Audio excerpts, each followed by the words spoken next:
Hey, and welcome to a Chicago Beer Pass beer review. You just did the episode. You did it twice, I man. know. We are drinking some Deth By Currants. Death by I Currants? think when it's you can go Deeth or Death. Yeah. Yeah, When it's Death Star, it's Deeth Star. but not Death Star. But if it's Deeth by, it can be Deeth or Death by. Right.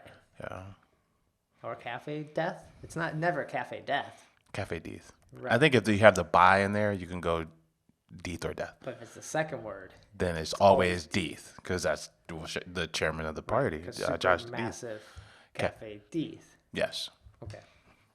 But then Death by Currants. yes. Hey, the English language. Fucking Americans, man. We are drinking this black liquid that is going to stain anything that it touches because it has Currants in it. Including your soul. Death by Currants. It's a very spooky Halloween-y beer. That's true, man. You got the new can artwork. I'm a big fan of purple. Like if this shows up on like a a t-shirt or something, You're getting it? I might have to get that. That's nice. Got the Skeletor with the fucking cranberry. He's the Grim Reaper. With the Currants, not cranberries. Oh, sorry. With the purple cranberries, aka Currants. Yeah. Raspberries are in the... No, cranberries are in the water, right? They grow in the water. Do they?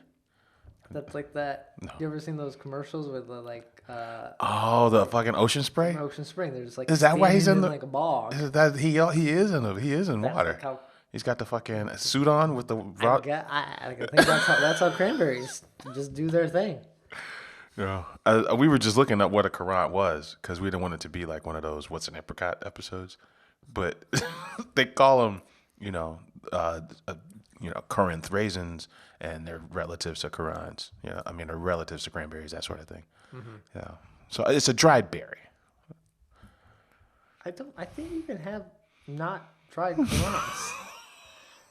A dried currant is like a raisin. See, okay, but there's not a currant anymore. Right. Yeah, then that's a raisin. I don't think they're putting dry. You've got to have juiciness for a beer. You don't want to let's put some dry stuff in here. Let's put hay. Fair. Yeah. Fair. Unless you're now it's a real tangent. Unless you're Forbidden Root, because my all time favorite Randy Mosher quote is, we were looking for cherry flavor. We tried the cherry pulp. We tried the cherry flesh, and we realized that those both suck. And what we really want is cherry stems. Okay. So we put cherry stems in this beer. So who knows? I didn't realize the cherry flavor comes from the stems. But I digress. Death by Currants. I think Rev deserves a lot of credit for incorporating this. I'm glad it's not fig, right? You're right. They incorporated Currant, not something you make your way around to, not even in snack form, or definitely not in the beer world, Yeah. right? Who else is doing a I fucking don't think Currant? anyone's just eating currants. Yeah, and they're not putting them in beers either. Yeah. So they deserve credit for that, right? I don't think you can eat that. Like I think the currants were, like I said, like the gods. Those like Zeus, like when you see old pictures of the Greeks, then they're like feeding them on like a stem. I think a lot of times those were currants. I don't know if it's just because we had a half liter of Marzen before this, but I enjoy the way this berry flavor is incorporated into this beer. Yeah, it's for being a barrel-aged beer. It's hiding a lot of the alcohol, any kind of like roasty toastiness. It tastes juicy without being too sweet. Yeah, and then I think just berry flavored things in general in beer can just go left so quick, and they got things figured out over here because it's just got a really nice earthiness to complement the fruit flavors, and I'm here for that part. It almost has more of a wine taste to it. I think that's fair, right? Like close to maybe like a port where it feels very bold and almost like lip smacking. Like you're just trying to like almost like chew on the flavors a little bit. Yeah, maybe that's what it is, right? Because it's not necessarily a ripe fruit flavor where it's like sweet and kind of cloying. It's just kind of like the essence of fruit, like to your point, like yeah. But it's kind of like minerality and fruit flavors and booze and oak and kind of all playing together. Like I think if you poured this to someone in like a wine glass and a pour, they wouldn't know it was a beer. yeah. There's nothing beer to this. It was carbonated as we poured it out. You could hear it like fizzling, but that was it. Yeah.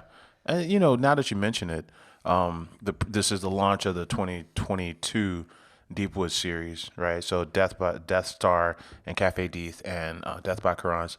But then the summer, there's always a summer release, and this year it was Lumber Struck and Thunder Taker. Mm-hmm. And Lumber Struck also used wine barrels. So you were talking about the wine influence, and I think that's where they're kind of hitting their stride, where they're like, hey, if we put fruit in a beer, I think we're seeing it with this. If we put fruit in a beer, let's have it be reminiscent of the way fruit plays in wine versus just like we threw some ripe ass fruit into a beer. Okay. Yeah. So I think that well integrated is a word I hate, but I think it kind of applies here. You know, I need to come up with a synonym to that, but that's how it makes me feel.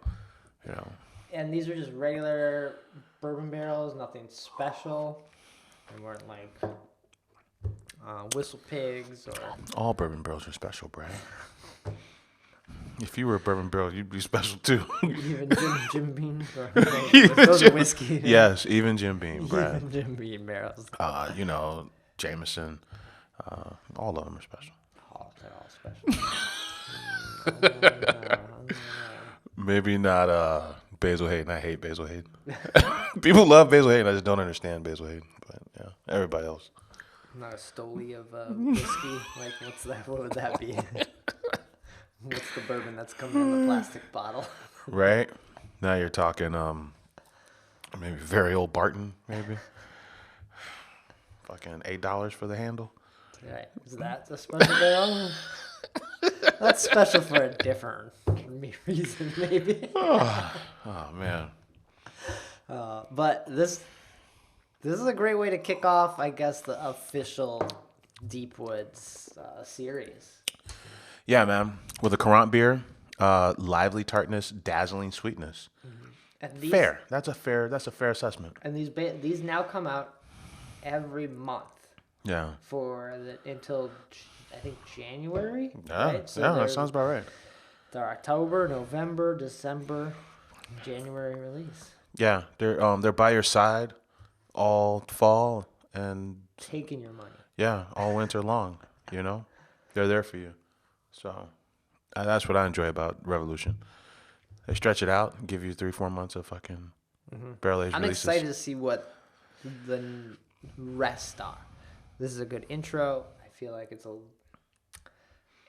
it doesn't get me that hyped for what's to come, but we got a preview with the Thunder, Lumber, and Coconut. So when you say hyped, you mean like, well, maybe just like a new addition to what we've had? Yeah. Okay, something to get excited about as far as like just it being a new thing, right? Maybe Cafe Deth. Give me Matcha Deth. Like, give me something like, whoa, this is the same but different. Okay, fair. Yeah. I think, yeah, because what were you saying before the show? You mentioned something that they should do, and I'm like, you know what, that don't sound bad. Black Cherry. Oh yeah, see, exactly. You were saying because I think by Black Cherry. Yeah, cherry's really good. Cherry's a top variant for me. Mm-hmm. And if there was a black cherry one, I can't imagine it.